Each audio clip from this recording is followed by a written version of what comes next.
Today we're talking about what's new for top lane in 2016.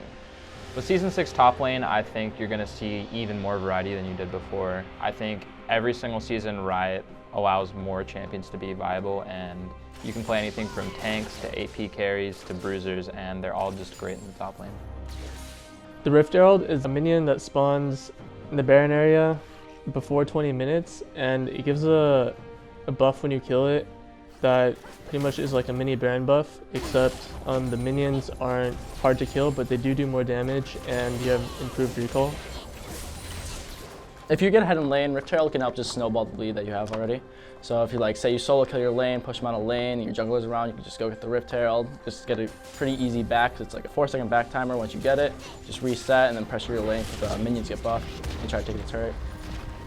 So the changes to teleport, the nerf to teleport doesn't really impact how much it's going to be used by top lane, because it's still very important to be impactful on the rest of the map by having teleport, but it severely nullifies its use for teleporting back to lane after your first teleport. So if you teleport back to lane, you don't get that reduced summoner spell, so that's a huge hit to people who would use that to compensate for their weak lane.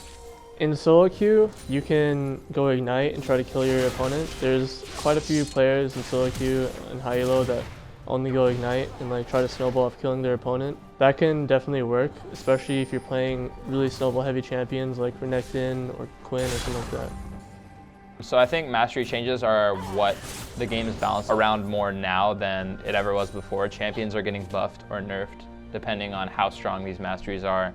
And right now you're seeing Thunderlords and Grasp of the Undying mainly used, but I think once those get more in tune, you'll see a lot more strategies come out.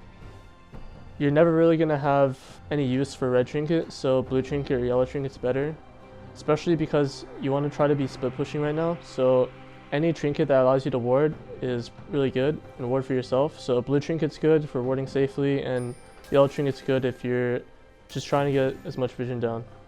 So the champions that are strong right now are still similar to 2015 Worlds, like Fiora is strong, Jax got buffed with the new Kyunsu's Rageblade, Lissandra's still good, Ryze is still good, Lulu's still good. Tanks are fine, like Malphite actually does really well right now, same with Mundo and Trundle, just because they're really hard to kill.